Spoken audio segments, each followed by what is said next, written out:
service of the Lord. Naturally, his love for Vasudeva, Krishna, increased more and more and melted his heart. Consequently, he gradually lost all attachment for regulative duties. The hairs of his body stood on end, and all the ecstatic bodily symptoms were manifest. Tears flowed from his eyes, so much so that he could not see anything. Thus he constantly meditated on the reddish lotus feet of the Lord. At that time his heart, which was like a lake, was filled with the water of ecstatic love. When his mind was immersed in that lake, he even forgot the regulative service to the Lord. Purport. When one is actually advanced in ecstatic love for Krishna, 8 transcendental blissful symptoms are manifest in the body. Those are symptoms of perfection arising from loving service to the Supreme Personality of Godhead. Since Maharaj Bharata was constantly engaged in devotional service, all the symptoms of ecstatic love were manifest in his body.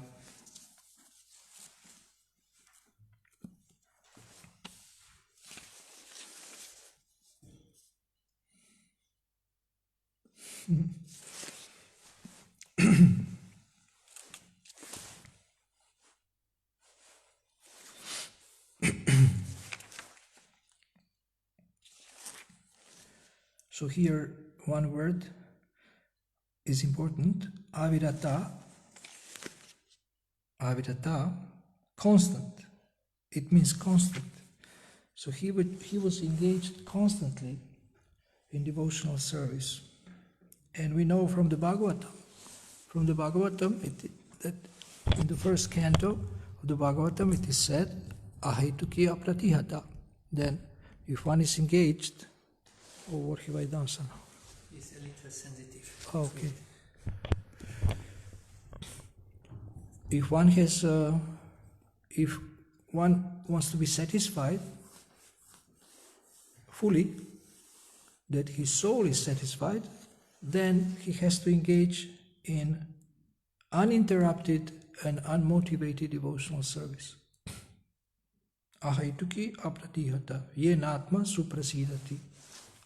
Only this kind of devotional service can fully satisfy the soul.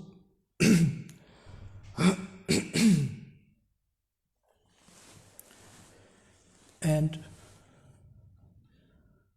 if someone comes to you and tell you, I am not satisfied in devotional service, you can ask him, are you engaged in unmotivated and uninterrupted devotional service? And he or she will probably say no.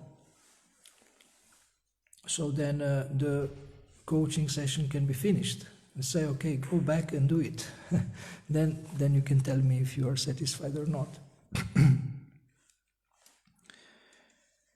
Now, we hear so much from devotees, from the Shastras. We get knowledge, a lot of knowledge, and we know what to do, but there is a gap between what we know and what we do. And this gap has to be bridged.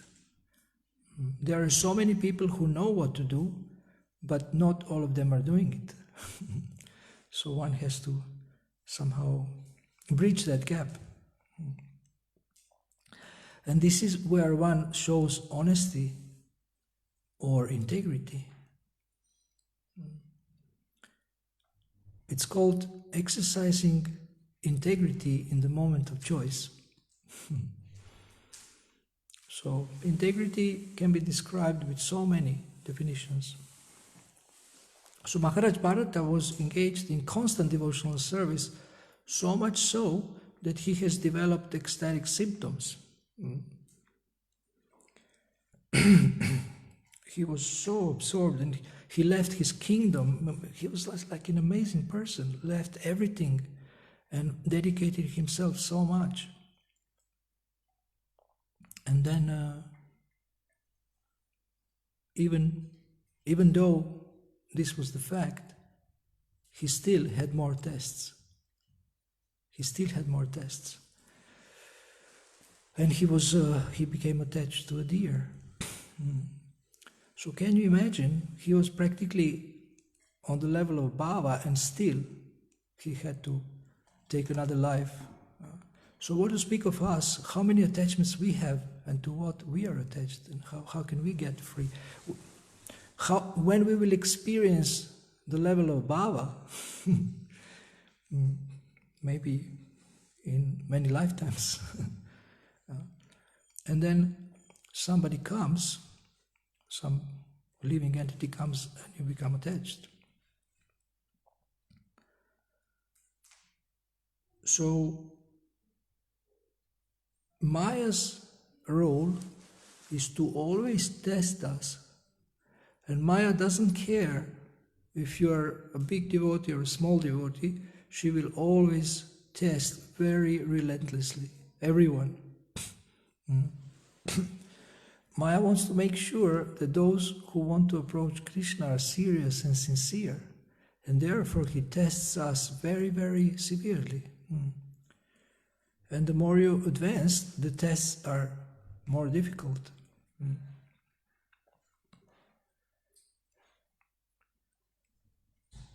But one who is serious, he can pass those tests.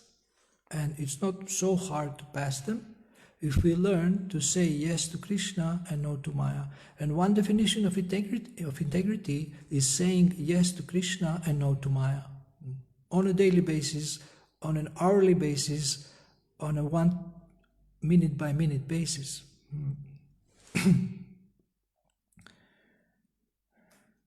So we always have this choice, what we can do. And then Maharaj Bharata later, he somehow, maybe he didn't consciously choose, but somehow he still had to go through something, and he became attached to a deer. So he would be more conscious at that time, and he would make a choice to not get attached. So how do you get attached? Maybe you have sometimes analyzed how we get attached when we get attached to something, or when some attachments from the past come back. So I would say it happens by indulging, like surrendering to something. It may be conscious, it may be unconscious, but you are indulging. You're indulging. You indulge into some sentiment, and actually you slip and you go deep again into the modes of material nature. So this happened to him, this moment, go down. And we know all this. Therefore, I say sometimes that you are not what you present on Facebook. You know, this happy devotee, this amazing devotee, has an amazing wife, amazing husband, leads amazing kirtan. You are not only what you present to Facebook, you are what you do when no one is looking. You are what you do when no one is looking. And there is never a situation when no one is looking, because Krishna is always looking. The super soul is always looking. Also, in the Bhagavatam, there is one verse that describes many witnesses. There is demigods, the sky, I don't know, air. So many witnesses are there in nature, and we are watched all the time. But when we are alone, we think, I'm not watched, maybe I can do some nonsense, and then nobody will know. But Krishna knows. So if we believe that there is a super soul that sees everything, then we will say, Krishna, I'm choosing now not to do nonsense, because I know you are watching me and I don't want to displease you. So please help me to make a good decision, to make a right decision, and say yes to you and no to Maya. And Maya is very expert to sneak in when you least expect it and tell you maybe. So as soon as you think maybe, you are opening possibility for Maya to drag you down. There are two functions of Maya, avaranatmika Shakti and prakshipatmika Shakti. That means to cover you over, oh sorry, again I'm touching, cover you over and drag you down. Cover you over and drag you down. These are two functions of Maya. And if we know these functions of Maya, we can become alert, we can become apprehensive, we can become vigilant, that as soon as we feel it, then we should do something about it. I mean, stop it. Satchidananda Maharaj found one letter by Srila Prabhupada, amazing letter to Kirtiraj Prabhu. Such a, I don't know, spiritual psychology letter. Kirtiraj Prabhu asked about lust, about sex desire, and Srila Prabhupada explained that there is three functions of the mind: thinking, feeling, and willing. And if you catch this nonsense at the level of thinking, it's easier to deal with it than let it develop into feeling and into willing and into action. So catch it early. That's honesty, that's integrity. If you catch it early, you as soon as you notice it, because sometimes, you are maybe not so conscious about everything, what's happening within or without, and then you notice, oh, I am overwhelmed with lust or whatever. But if you can notice early, then you can stop it early, and you can say, no, I don't want this, go away. This idea of enjoyment or sinful enjoyment or something. So that's honesty also. That's honesty. And I was looking in the database about honesty, and Srila Prabhupada explained in a very interesting way. I mean, for the first time I heard this, that honesty means acting in line with three things: Bhoktaram yagatapasam, sarvaloka maheshwaram, suhridam sarvabhutanam. This is peace formula, Bhagavad Gita 5.29. And Srila Prabhupada said that these three things should be preached by all preachers of ISKCON. These three things. Krishna is the supreme enjoyer of all sacrifices and all austerities. He is the master of all the planets and all the demigods, and he is the best friend of everyone. And this brings peace. This brings peace. So he said honesty means acting in line of this. And if we are trying still to squeeze out some enjoyment from the material world, then we are not acting according to these three things. Bhoktaram yagyatapasam, sarvaloka maheshwaram, suhridam sarvabhutanam. So when we speak with devotees, we see that many devotees actually don't have very strong faith. When Niranjan Maharaj was in Italy, in Trai Prabhu's house in the mountains, we had a little program, and Ramachandra Prabhu asked him,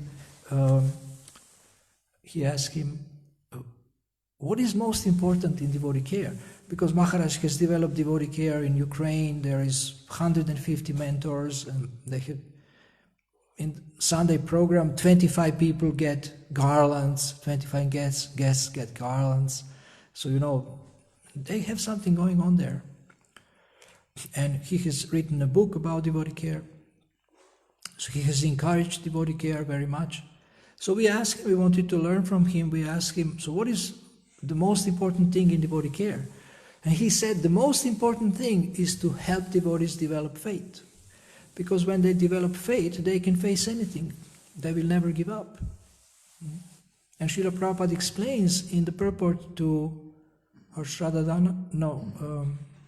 the third verse of the 9th chapter of the Bhagavad Gita, he explains that there is first-class faith, second-class faith, and third-class faith.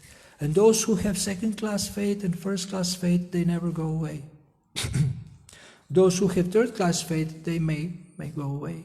But if they associate with those who have stronger faith, they can also stay and develop stronger faith.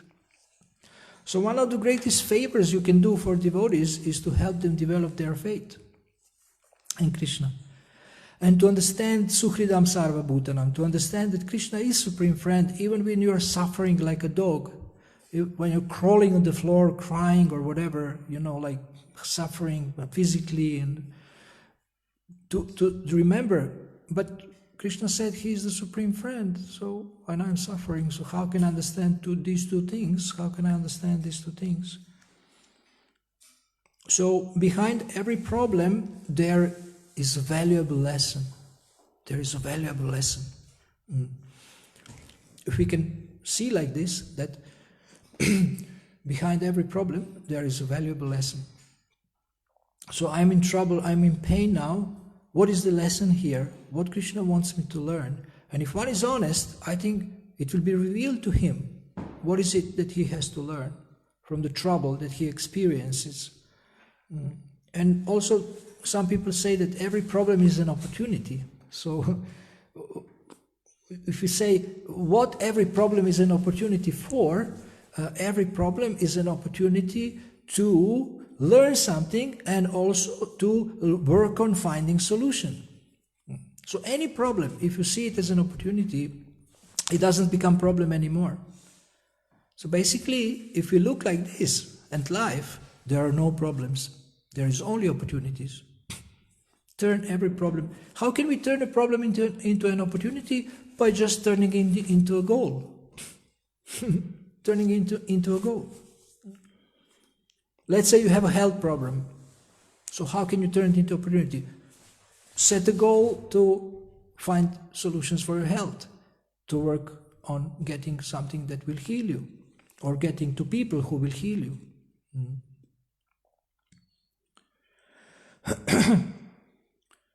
So, we are speaking about prema and Krishna Lila, but I think many devotees have a long time to go just to become just honest, just basic honesty with themselves. What to speak of others? With themselves. That we become honest with ourselves. What are we doing? When you look at a mirror, can you speak to that person peacefully and say, what are you doing? Are you honest? And sometimes some strange things become new standards. Even in ISKCON. Sometimes, we have like ridiculous discussions about certain things that are so obvious that something shouldn't be done. But it's become a habit to do certain things. I'm not going to get into details. If you are interested, you can talk to me. But these things are happening that strange things become a standard. Strange things become a standard. And this is, Maya is very expert to convince people that, everything is okay. You have heard about this fairy tale, Emperor's New Clothes? Heard about that? So, everybody sees that the king is naked, but only one boy has objected to this. He said, what is this? And nobody else. Everybody is pretending that the king is okay, he has a new clothes, which is invisible. It's transparent. So this is the danger of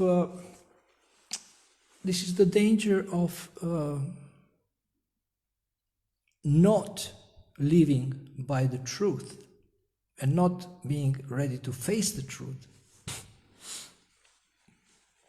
I just wrote to Anuttama Prabhu and said, it would be good, I think it would be very good to have a course on integrity in ISKCON, on integrity.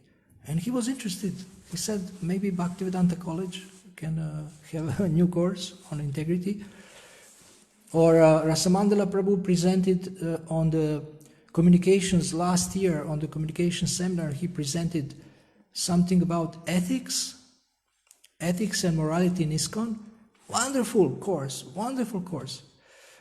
He was pointing out things like, we think we are too transcendental to be moral. Just basic morality or basic humanity. And I can't remember, he gave an amazing PowerPoint presentation about how we deviate actually by thinking that we are higher than we are. And Bhaktivedanta Maharaj used to say also that we forget to be human because we think we are transcendental. So these are dangers of, I would say, flawed thinking or wrong thinking about things. And because conditioned souls have a tendency to cheat, they can also bring this to spiritual life. And if they have power and position, then they can also misuse it and harm so many people by this. So therefore, if we always read Shastra and discuss how to apply it, and read it and discuss how to apply it from all angles of vision and what is the right thing to do, then if we are honest, we can come to the best conclusion how to do things properly. What should be done, what shouldn't be done.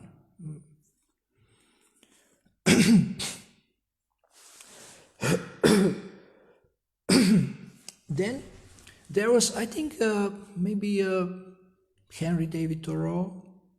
I think he was the one.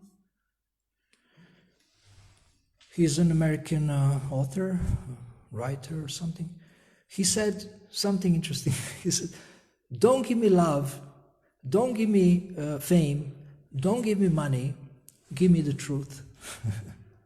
Give me the truth. Because truth is the most tasty thing. Truth is the most tasty thing.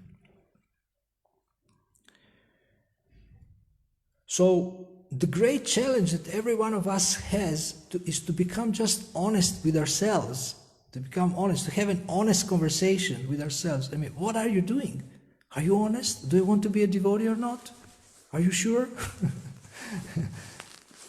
Or if we have someone who wants to talk to us like this, like a friend or a coach or a counselor, and to challenge us, and you can give them your questions. Say, please ask me these questions. Please ask me, are you honest? On a scale of 1 to 10, how honest you are? Well, 8.5 or 7.5. So what is in between? What is the gap? So therefore, integrity is such an amazing thing.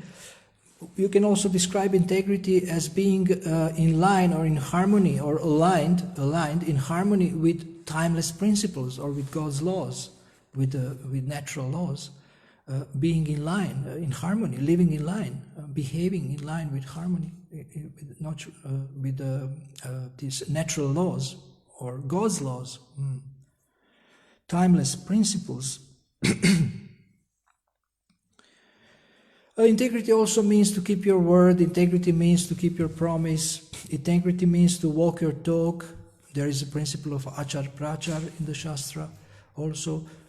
First behave nicely, then preach. But also if you talk high, you oblige yourself to act high also, because people expect from you. So once in Soho, I gave one class where I was saying, I didn't say I'm going to do it. I was just speaking like a poem, or like acharyas say, oh, when they will come, kabe habe bolo, say dinamar. Acharyas say, oh, when they will come, when I will do this and this and that. So in that kind of mood, I was speaking, and I said, oh, when that day will come when I will not eat anything after 5 p.m. And instead of trying to enjoy some snacks and YouTube, I will be chanting the holy name or reading Shastra. I said like this. So there was one lady, Bhaktin, who heard this, but she heard this 5 p.m. limit, for eating. And one day I was working in the office until late. It was, I think, maybe 8:30, and I come to the reception, and Tripat Prabhu, my friend, is at the reception, and he's always kind of getting maha in the evening, and there is sometimes not so many people who want to take maha, so sometimes he makes big plates. So I phoned him from the office, because office is in another building. It was we rented something in another building, and I said, "Is there any macha left?" And he said, "Yeah, I can make you a big plate." So it was 8:30. And he made a big plate and he covered it with another plate, paper plates. And I came to pick it up and go on a double-decker back home, which is near the manor. And this girl was there. She was sitting. She was sitting just next to Tripad, on the other side of the table, and they were talking something. And I just opened the door, and in Soho this table is very near there, and I just handed my hand.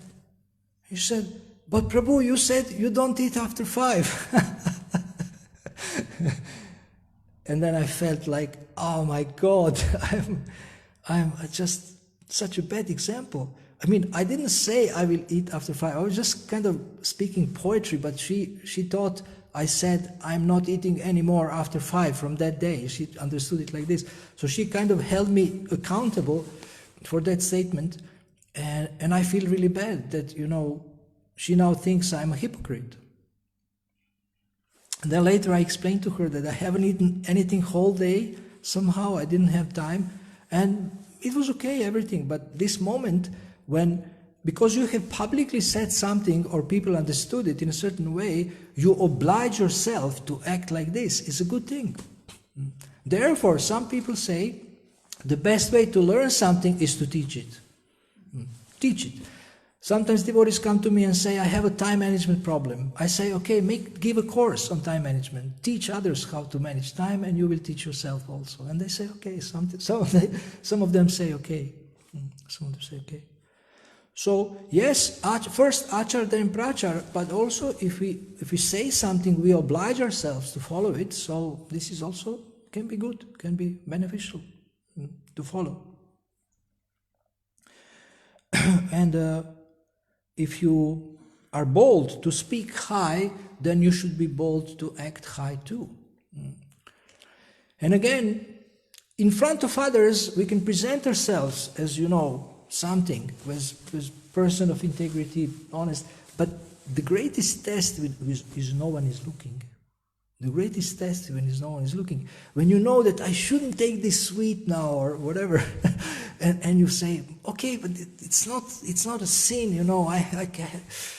And then but it's bad for my health, and I know I betrayed. I promised I will not eat sweets 6 days a week or something, and you feel you are breaking your own promise. So people tell me, I don't have self-confidence, and how shall I develop it? I say, make a promise to yourself and keep it.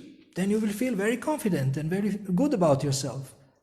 But if we always break promises to ourselves and always kind of have excuses, then how can we feel good? We cannot feel good about ourselves. I just made a 9-part seminar in Cologne, in Köln, about excuses. So if you're interested, we recorded it also. And also I'm preparing ebook on excuses, if you're interested, PDF, 50 pages, but big font, so not so much text. There is 9 parts, and you can see somehow you can use this sequence, use this system to deal with your own excuses if you want to work on your excuses. Because excuses are a big obstacle to our spiritual advancement. How the mind makes excuses. Why should I do this? Why should I not keep promise to myself and not walk my talk, not keep my word? This is very important, to learn to say no. And people think that difficult thing is when you have a tough time, when you have a test, which is something hard, like, physically hard or taxing in certain ways. But actually, these tests are easier than tests when enjoyment is offered to you, like Haridas Thakur. This is more difficult. You can have rain, you can have, you can have flood, you can have hurricane, you can have people chastising you or whatever, like Avanti Brahmana was insulted like anything. And you can become resilient to this. You can just say, okay, I'm not going to to get affected by these things. So, but this is easier than when you're tested by enjoyment, like Haridas Thakur. He is the greatest person of all times. Who can resist what he has resisted? Who can resist that?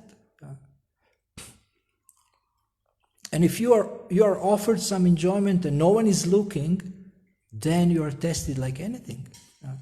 So this is where our honesty is tested, and our integrity and our loyalty to Krishna, and and then we can see what kind of character we have. And Srila Prabhupada said, Vedas are meant for the development of character, not for the speculative discussions of armchair philosophers. For the development of character. I remember once I asked my guru, ex-guru, you know who he is? So, why don't we have a character training in ISKCON? And he said, what do you mean? Do you mean Bhakta program? And I said, no, character training, character development. It's not only Bhakta program. In Bhakta program, I don't even know if there is character building or character development. You learn so many things in the Bhakta program, but character means you become honest. You know, one of the important traits of character, most important, is to become really honest with yourself first. So, this, what I'm speaking, is first of all meant for myself. I don't know how you take it, but it's meant for myself. I want to be 100% sure that I do this with myself. To demonstrate sincerity in front of the super soul in the moment of choice when no one is looking. This, I think, is a challenge. And yesterday we spoke about challenges, so now, or the day before, we spoke about challenges, but now this is one challenge that you can take on. Okay, let me be honest 24 hours a day, not only sometime. So, okay, thank you very much. It's already 22:09. Is there any questions? Yes, there's two questions.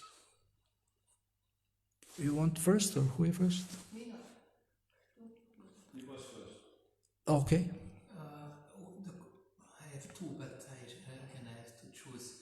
Maybe I take, maybe this one is more important. I was reading into the current Bhagavatam that we are reading, maybe 1 month ago, there was in a purport, Prabhupada writes that it is alright for a Kshatriya to lie, because he has to do the diplomacy in his type of service. And I can see in the position of leadership, we try to avoid lying, but sometimes you don't tell everything. Yes. Because some of the things might be painful for devotees. Yes. Then you might get accused that you are actually not honest, you did not say the truth, and like that. How to deal with that? That would be your advice. Okay. So, as far as I understand, it depends on your motive.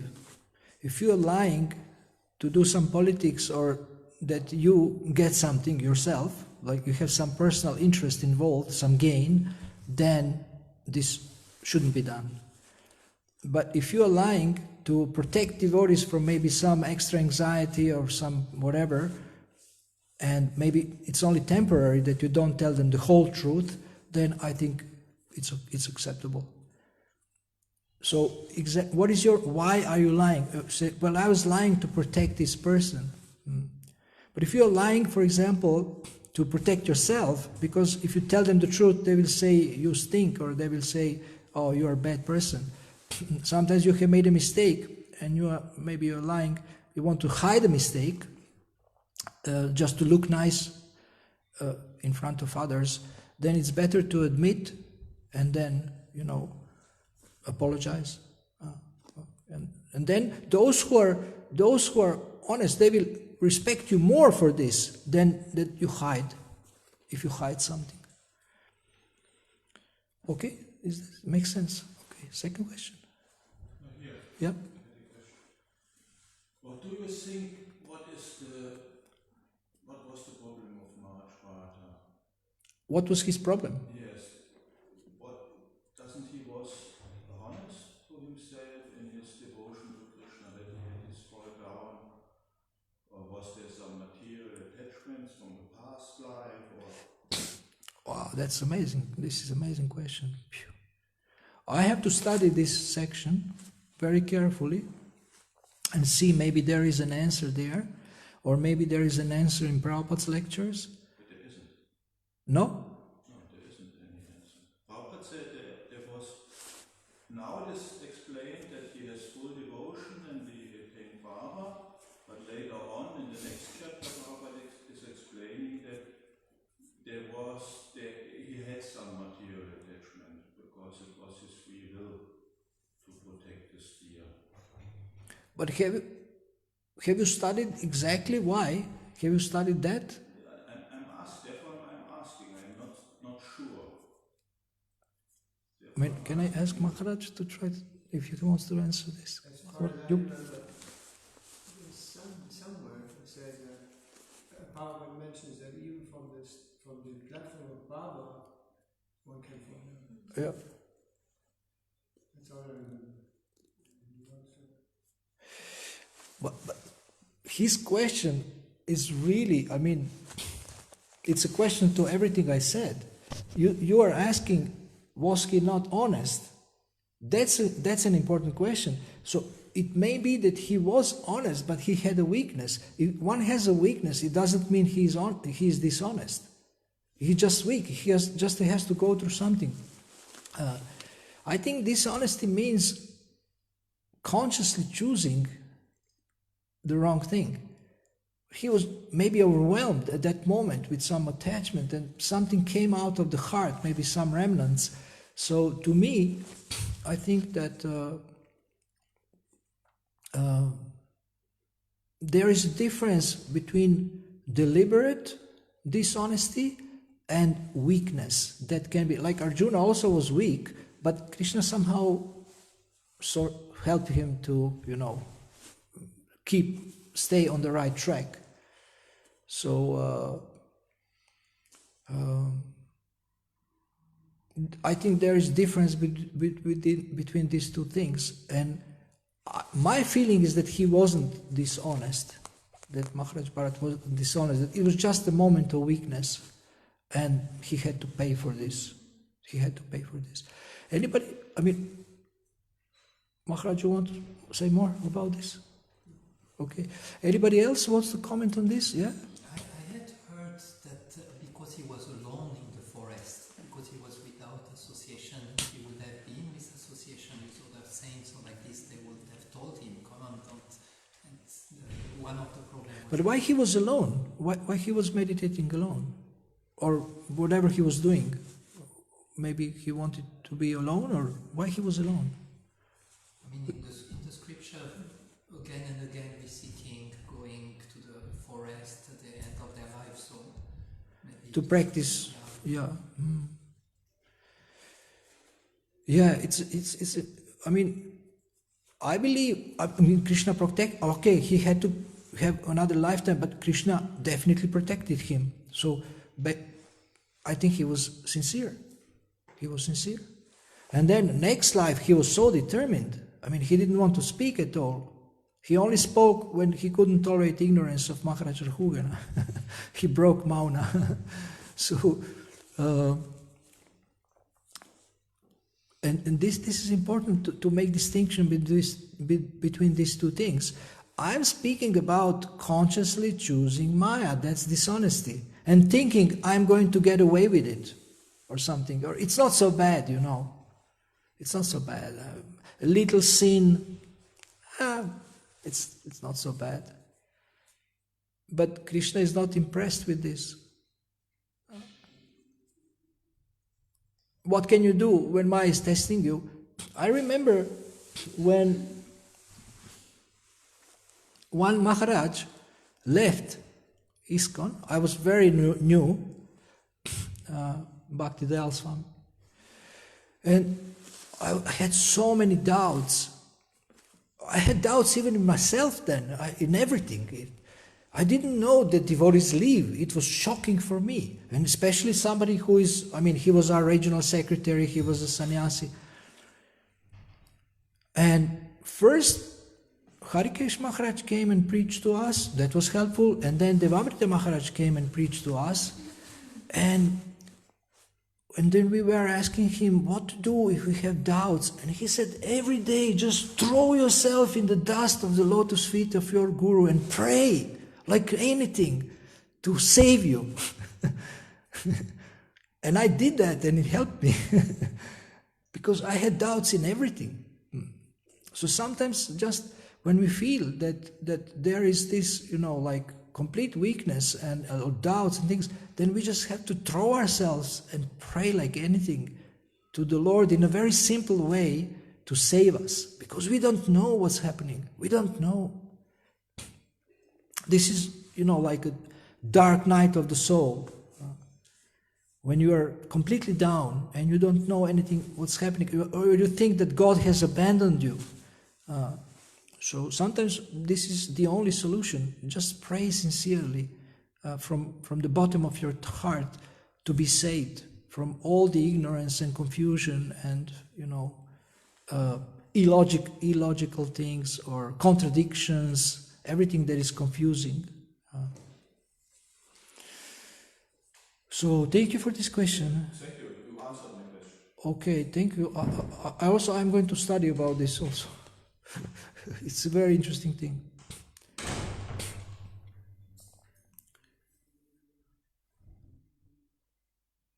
It's a wonderful question. He said, was he dishonest? And I was thinking, wow, that's a great question. Was he dishonest? And I don't think he was dishonest. Otherwise, how could he? If he was dishonest, he couldn't be successful as Jadabharata later. I don't think so, if he was dishonest. So the fact that he was honest, but he had a weakness, was shown by the future, what happened after. So I don't think he was dishonest. Okay, any other comment or question? Yeah?